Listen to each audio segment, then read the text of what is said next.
Hi, I'm Kathy Cassidy. I'm a clinical forensic therapist. As you guys know, in every video, I feel like I have to say what I'm sharing with you is from my experience as a professional. Today's video is part of the series describing different types of sex offenders. We will be talking about the adult sex offender. An adult rape means that they are sexually assaulting someone who's over the age of 18. That can occur in a marriage, in an intimate relationship with your partner. It can occur date rape. It can also occur within the family, which would be considered not just a sexual assault, but that's incest. It can also occur with a stranger.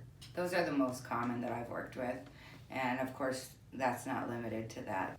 Stranger rape usually tends to be on the more violent side, kind of what you picture in a movie or what you might imagine sexual assault is, where they're lurking in the bushes or they jump out or they come behind you in a parking garage.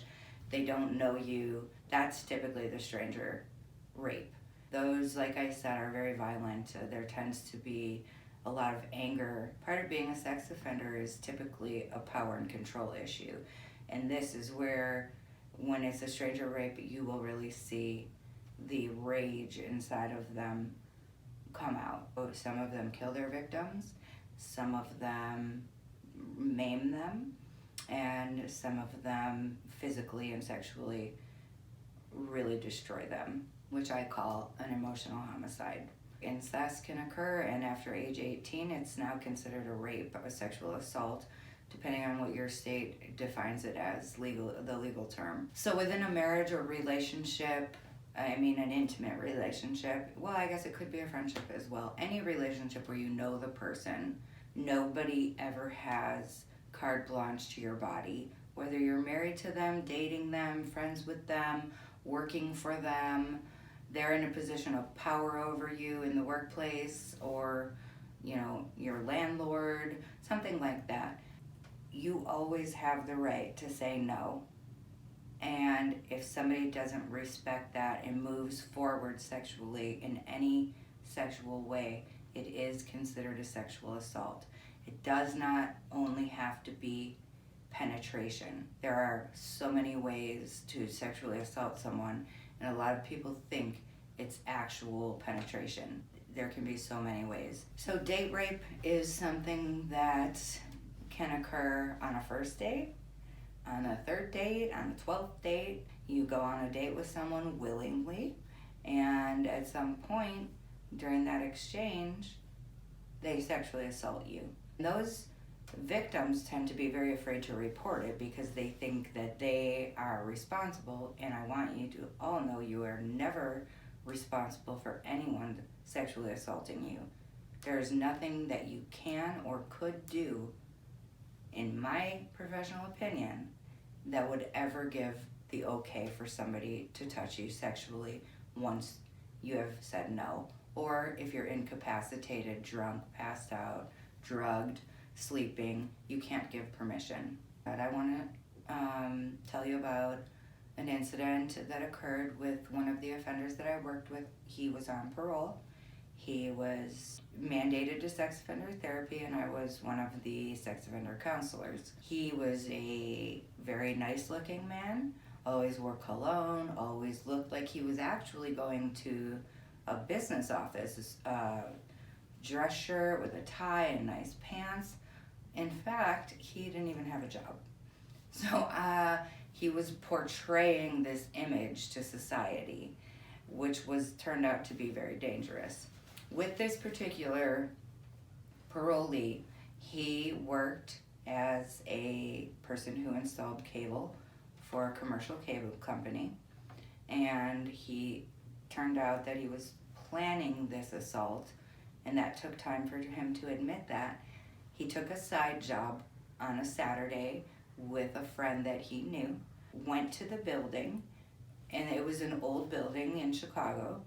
And there in Chicago, if anybody knows, there's doorbells on the wall. It's like a buzzer. You push the button, and then they buzz you in, and it unlocks the door that leads you into their building. He looked at the names, because at that time they had the names of the people who lived there, and he noticed there was a female name right across the hall from the job he was going to do.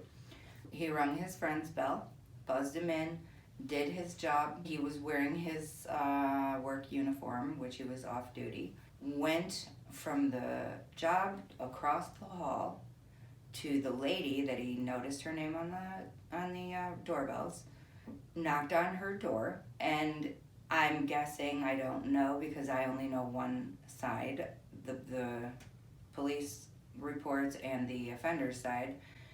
I'm guessing this person probably assumed it was a neighbor because everyone had to be buzzed in, so nobody would really be in the building unless, essentially or in theory, they belonged in the building. It was a Saturday morning, and the reason I say that is because she was in her robe. So she opened the door. He told her, "Hi, I'm so-and-so. I work for the cable company, and while fixing your neighbor's cable, I accidentally cut one of your cables. I'd like to fix it for you and maybe give you extra channels for the inconvenience." She opens the door. He comes in. He purposely went in each room pretending to check the cable, but actually scoping the house to see if she was alone. Then he started chatting with her, found out that she did live alone. He saw her purse sitting on this like a library table or sofa table. He set his cable back down and looked through it and said, "Oh wait, I forgot a tool downstairs. Let me run back down." Went down to the van, opened the back of the doors. I know all these details because they have to share every detail. Took his chloroform, so clearly he was planning that because that's not, I don't think chloroform is part of installing cable. He dumped a bunch of chloroform into he used to have a handkerchief, used his handkerchief, went back up, rang the bell. Now she willingly lets him in, obviously. And he came from behind her when she was locking the door, put the chloroform over her. She got out of the chloroform, so she wasn't drugged. He beat the holy hell out of her. And then he proceeded to He took her, dragged her into her bedroom, raped her vaginally, and then told her after that rape to go get the butter. And I, not knowing what that meant, asked, like, why did you want butter during this sexual assault? And he said because in prison, which he had already been in prison for another rape, they use butter to masturbate and to have sex with each other as a lubricant. She said, "Please no, please don't do that to me." And he said, "If you don't go get the butter, I'm gonna kill you." So she went and got it. He raped her anally, and then he left.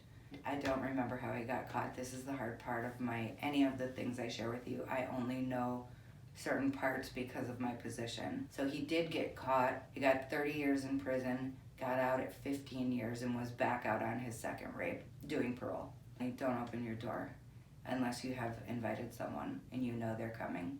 He even said, once that door is open, that's it. He feels that's the time.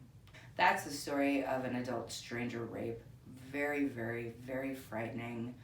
I'm not trying to scare you. I want you to know what goes on in the world on this dark, dark level and to protect yourselves.